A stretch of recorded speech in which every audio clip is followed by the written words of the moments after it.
Here with head coach Corey Gipson, Northwestern State, heading on the road to wrap up a 3-game road swing in Southland Conference play. And Coach, we've talked about so much how you guys enjoy going on the road. You get to bond.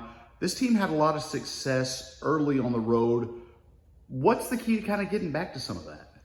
Well, every day is a successful day for us, to be quite honest with you. Some people probably look at me like I'm crazy when I'm smiling after the outcome of every game. Okay, the outcome of a game never moves me. Okay, some people might not believe that, but it's reality and it's truth. Now the staff and the players do know that.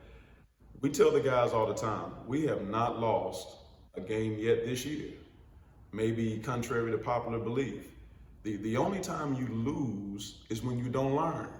The only time I've been concerned about this team, okay, is when we were on the 7-game winning streak.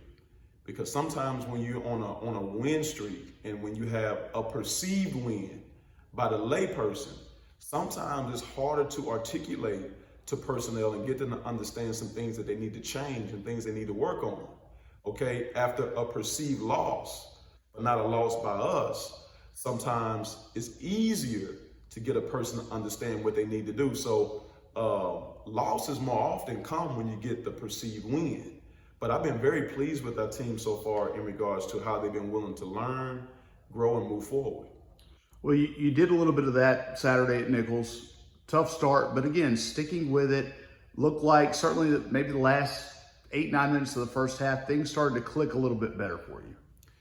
Yeah, the thing is, when you start adding people back into your rotation, okay, you add the body back, but the mind and the body has to catch up. You take Big Wilmore, okay? He was in game shape before he went on the IR.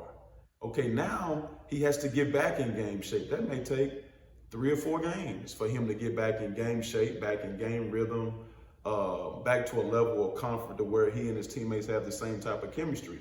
So we have to work through those type of things in regards to games. And then you also take in regards to our personnel. You know, some things have shifted throughout the year, you know, different type of mindsets. And I don't mind saying it publicly because the opponent also knows this in regards to how we play. When DeMarcus Sharp is the aggressor in the game, we're a different team. You know, sometimes people can try to dissect the game and think that it may be something that needs to be tweaked when maybe all that needs to happen is that DeMarcus becomes the aggressor. But what I can tell you is that if we're in a game and DeMarcus Sharp only has 1 attempt or 2 attempts in the first half, it's not because the other team did it or the defense did it. It's because he just decided not to take shots. But what I tell you is that if DeMarcus Sharp has 8 or 10 attempts in the first half, okay, every game is going to be different. So we talked about Big Wilmore. He's a physical presence. You want DeMarcus Sharp to be a less tangible presence, but more aggressive.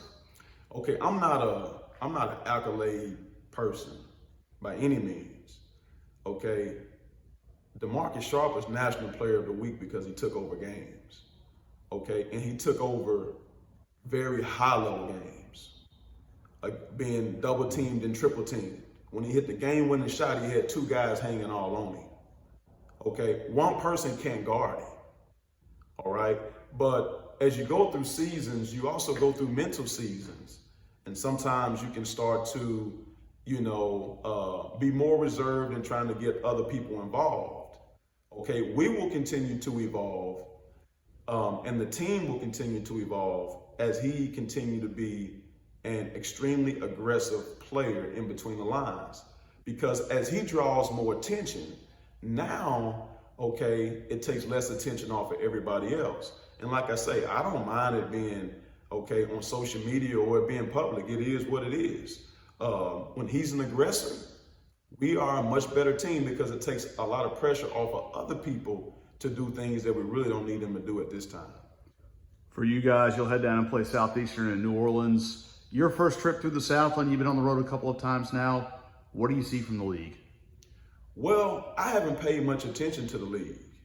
You know, we're too busy trying to grow as a team, to make sure that we have everything in place and everything intact for the right times and the right moments. That's been our focus. The moments I start paying attention to whoever we have in the league and what's going on in the league, that's when I'll start missing and skipping steps in regards to making sure that we're in the right place we need to be in.